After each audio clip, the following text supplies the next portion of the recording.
Previously on Browse Out High.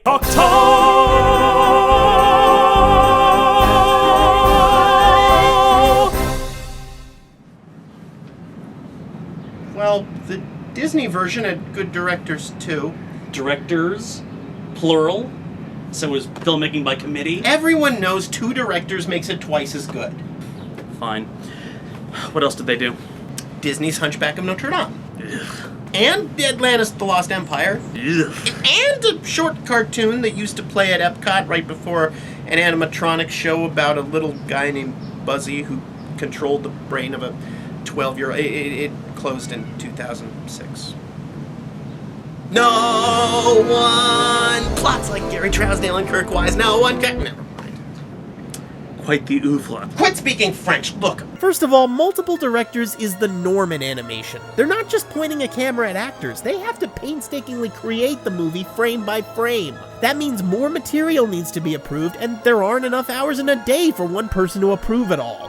What about Brad Bird? Brad Bird is to us as we are to the amoeba. He doesn't count. Second of all, the term Disney movie may have a lot of negative connotations to highbrow types like yourself, but if all their movies were as good as this one, it wouldn't. Amid all the tie-in products, god-awful direct-to-video midquels, and questionable marketing choices, The fantasy of Beauty and the Beast, now with Pizza Hut. it's easy to forget just how acclaimed Disney's Beauty and the Beast was. Hell, the New York Film Festival gave a standing ovation to an unfinished rough cut. And I can't see the New York Film Festival standing up and applauding anything. It won the Golden Globe for Best Picture Musical or Comedy and was the first ever animated Best Picture Oscar nominee. Your precious Frenchman never even won at Cannes. He was named honorary president for life at Cannes.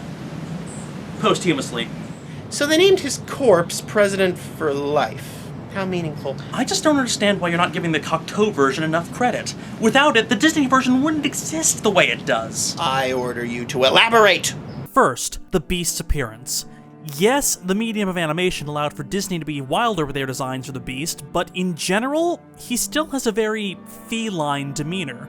That started with Cocteau, before the Beast was depicted as a boar, or an elephant, or a stag. In fact, Cocteau wanted a stag-like design for the Beast, which would tie him to Cernunnos of Celtic mythology. Is that why the Beast uses antlers in all of his decorating? Pretty much, yeah. Second, the magic of the castle. Cocteau had a reliable stable of go-to motifs, including mirrors. The magic mirror appears first in Cocteau's film, which would later become a key device in the Disney version.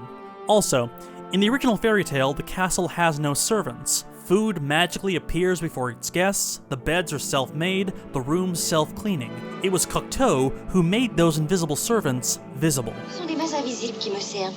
But he still called them invisible. Okay, but the smoke-breathing statues, the hand candelabras,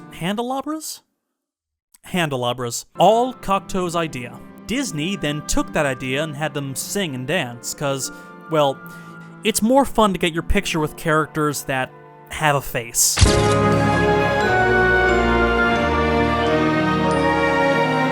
So basically, Cocteau made the Richard Purdom version? Who?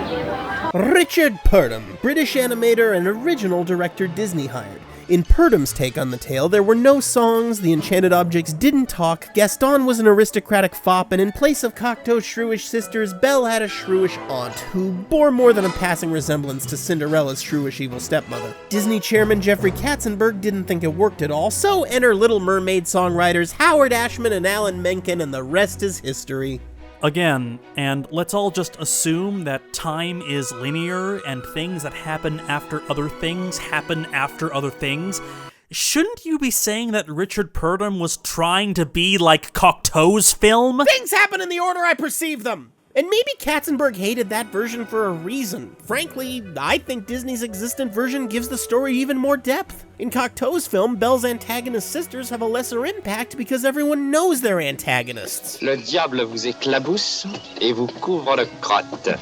That line should not sound that beautiful in French. Gaston, on the other hand, is beloved by the entire town, and he turns from a mere buffoon to a full-fledged villain so gradually you hardly even notice. Which brings me to Cocteau's third edition. Belle, vous n'êtes pas faite pour être une servante. Même le parquet veut devenir votre miroir. Cocteau created Gaston. The character's name here is Avenant, but it's essentially Gaston. He's a hunter by trade, he's smarmy, he's got a big violent streak, and most importantly, he is Belle's human suitor. There is no character like this in the fairy tale. The villains, as you said, were Belle's selfish sisters. Cocteau's innovation was to create a human suitor for Belle, an inversion of the beast, beautiful on the outside, while beastly on the inside. Hitting that point home, Jean Marais plays Avenant, as well as the beast. Cocteau basically made the story as we know it today, a love triangle power dynamic hinging on perceived beauty versus internal beauty. Je suis un monstre. Il y a bien des hommes qui sont plus monstrueux que vous et qui le cachent. He's no monster, Gaston. You are. How's that for an elaboration, Mr. Mickey Mouse? Does John Cocktease really want me to prefer the Beast over this Patrick Swayze-looking dude? What do you mean? Que je suis très horrible. Mais je mourrai de douleur si je vous renvoie. Outre que je suis laid, je n'ai point d'esprit. Comme vous êtes en retard. Je vous remercie. That's right, ladies, ignore all that empty flattery. If you want to know if he loves you so, it's in his manipulative self-flagellation. Oh, that's not fair. Come on, that was the most passive-aggressive horse shit I've ever heard. Well, is a passive-aggressive beast any worse than an active-aggressive one? Go ahead and starve! If she doesn't eat with me, then she doesn't eat at all. Yeah, this story's kind of inherently fucked up. Strip it of metaphor, and it's a guy keeping a woman prisoner and piling her with stuff till she agrees to sleep with him.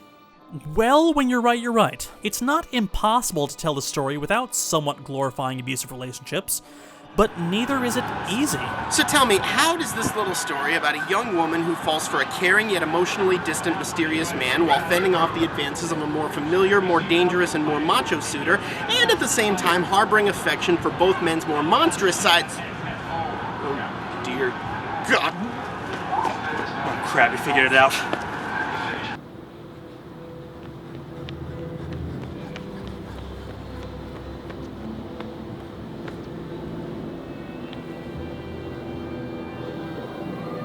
It's a love triangle. The lead protagonist is boring. The magical rules are arbitrary. And the syndrome is like Swedish or something.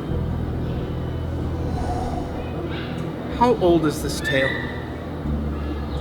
As old as time. How long has it been as old as time? What?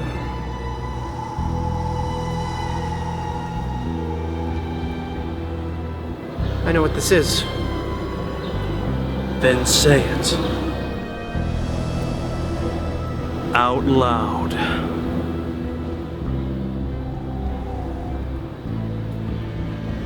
No!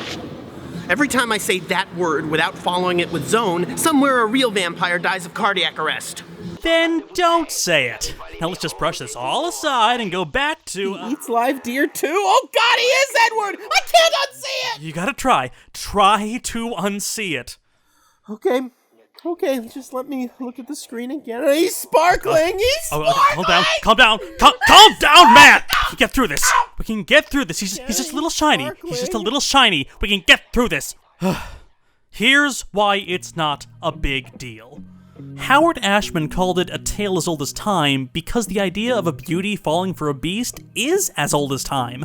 Or at least as old as the written word. Our oldest known story, the Epic of Gilgamesh, has a love story of sorts between a divine priestess, Shamhat, and a savage wild man, Enkidu, and that idea of a heavenly woman falling for an animalistic man has been repeated and retold for millennia since. Enkidu and Shamhat, Hades and Persephone, Death and the Maiden, Christine and the Phantom of the Opera, and yes, Bella and Edward are all variants on Beauty and the Beast. There are plenty of reasons why this story is retold, either as a tirade against superficiality, or as a metaphor for heterosexual cisgender relationships, or as an expression of perverse lust for the forbidden. and there are certainly problematic undertones which we as a culture have only recently come to terms with, but in any case, the basic trope is sturdy enough and culturally ingrained enough to support a multitude of interpretations and subversions over centuries of storytelling tradition, regardless of how our society has reacted to this most recent retelling of the basic story idea. So there's no need to worry about any accidental connection between this and the worst thing ever made. Did Bella get her name from Belle? I need to go clear my head. Good idea. Et si vos filles refusent de mourir à votre place, jurez de revenir dans 3 jours. Jurez! You have to pinky swear to come back. Pinky swear! Child logic. Child logic. Hey, if I'm supposed to use child logic for the magic rules, should I do the same for relationships? You're not buying their relationship. Well, speaking as a not-child who's totally, definitely had not-child relationships before, some parts of their romance get a bit weird. Que faites-vous devant ma porte à une heure pareille? Also, why are you covered in blood and on fire? Well, there's no convincing reason for Belle to actually fall for the Beast. At least Disney Beast had to save Belle from wolves and improve his personality before she started liking him. Here he's an awkward loner who imprisons Belle, he remains an awkward loner, and I guess because awkward loners are the most beautiful people in the world, ask any writer, Belle just starts liking him anyway. Exactly. It's her story. It's her journey to accept the Beast as he is. I really love Josette Day's performance as Belle here. She's poised yet gentle with a soft integrity. Sure, she's written quite passively, but that's really only because the character's journey is passive. Hollywood loves arcs, but her only arc is learning how to love a kind but ugly man. And Belle has an arc in the Disney version, which is apparently forgotten after this song. I want adventure in a vaguely big way. But really, I'll settle for whatever comes along. It's not that big a deal. Maybe I just want someone to let me stay inside and read all day. Disney's Beast has an arc. He's a prick that he's not. But I don't think the Beast needs an arc. The entire point of the fairy tale is that he is good. He simply needs to be loved before he can be lovable. Cocteau's Beast doesn't have an arc, but he still has conflict. But internal conflict. For what it's worth, Cocteau's Beast is one of the best depictions of isolation and self-loathing I've ever seen. I'd say he's even better written than Belle is. Well, maybe Cocteau could sympathize. Remember how I mentioned Orpheus? That underworld, that dream world where artists live, is represented here by the Beast's castle. And Cocteau's Beast is sensitive, brooding, steeped in the tradition of the Byronic hero. The Beast is a tortured artist. Of course he's a tortured artist. No wonder French artsy types like this so much. French artsy types did like this, right? Cocteau's relationship to the avant-garde was complicated. Lots of people, including me, have called Cocteau a surrealist. Hell, the word surrealist first appeared in a review of one of Cocteau's ballets, but the surrealists in Paris were a distinct artistic movement, run as a collective, and they hated Cocteau. Or at least their leader, André Breton, did. When Cocteau's film Blood of a Poet was called surrealist, Cocteau responded, "Surrealism did not exist when I first thought of it." So you can only imagine how Breton felt, having written the Surrealist Manifesto 6 years earlier. Actually, you don't have to imagine. In a letter to Dada co-founder Tristan Tzara, he called Cocteau the most hateful being of our time. Like, wow, Hitler was alive when he wrote that.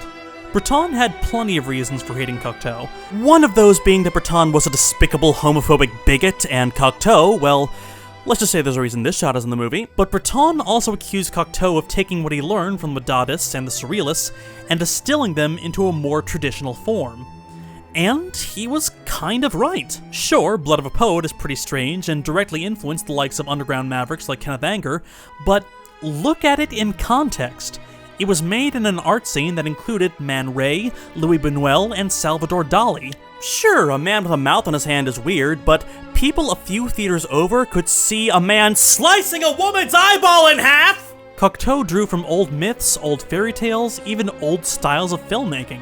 Sure, he got a lot of mileage out of playing the film backwards, but that kind of thing was as old as Méliès. Still, it was beautiful, and it made Cocteau a darling of the French bourgeoisie for being artsy but not too artsy for them. While the anonymous avant-garde bohemians broke boundaries toiling in obscurity, Cocteau was one of the most photographed celebrities in France. In fact, some have interpreted that opening text crawl in the movie to be aimed directly at his avant-garde critics. Stop thinking for a bit and lighten up for once. All because his peers were looking at him and going, sell out. Wait. You're telling me this movie was a mainstream hit with critics and audiences alike, made by a filmmaker hated by the fringe artists of his country?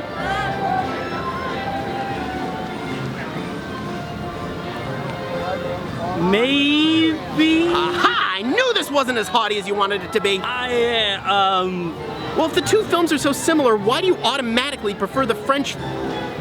Wait a minute. Don't answer that. I know exactly why. Alright, jerk. Educate me. Why? Monsieur Calgarin, it is with deepest pride and greatest pleasure that I explain exactly why. And now, I invite you to chillax, let me pull up a chair, as America proudly presents... your ponage. 'Cause it's French, 'cause it's French. You just like it 'cause it's French, where the cheeses cause diseases with their pestilential stench. Go away, you Francais, take your stupid Bastille Day and your rancid ratatouille cooked by vermin from the Suez, mon ami. Can't you see? All their films have such ennui. Oh, monsieur, it makes the human spirit wrench. It's just a bunch of crying. I like my French fry and stupid French. It's not dense, it's just French. Jean Renoir, Depardieu, Francois Truffaut. Sacre bleu, that's just 3 surrender monkeys in that European zoo. Marcel Proust, Jean-Paul Sartre, Claude Monet, René Descartes. All the finest wine and cheeses. Jerry Lewis is their Jesus. Notre Dame and the Louvre. Really, what more must I prove? Oh, my thirst for highest culture they doth quench. Your points are all unfair, so get your derriere up off that bench. Fists are clenched, Cocteau's soul I shall avenge. Why does art freeze your heart when it's French? You call him artistic, I just call him narcissistic. He cared not for what you thought or what I think. Ah, the line is fine between the artist and just an artsy-fartsy Barton Fink. This film is dull and heinous. It's too slow to entertain us. He cares less about the audience than himself. Jean Cocteau's a self-indulgent asshole. Now, with that assessment, I could use a nice refreshment. Part for me! Part for me! I could play the pot of tea! I can do a British accent and I nearly sing on key. At the start, you were smart when you promised me a part. Now you've left the kettle boiling and my fury's hot and broiling. It's my turn! You will learn line producers shan't be spurned. I will not let you exclude me from this bit. Don't leave me suffering, give me a part to sing. But we just did. We just did. That was it. That was it? 'Cause it's French, 'cause it's French. They surrendered in a trench. They devour filthy mollusks and their kids in wine they drench. They're so chic and unique, all those damn Semani freaks. But to you pretentious hipsters, French words may as well be scripture. You prefer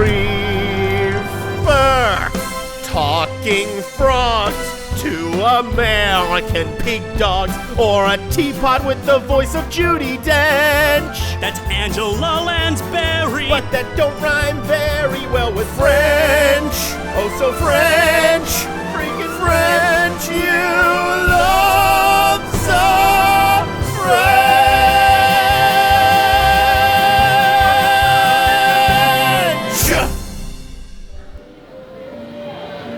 L'attention de mes spectateurs francophones, je m'excuse platement pour cette chanson ridicule à propos d'une bien beau pays. Oh, like they care.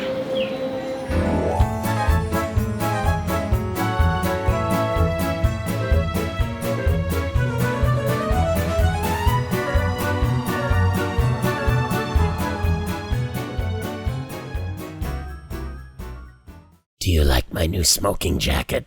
Thank you, I'll be here all your life.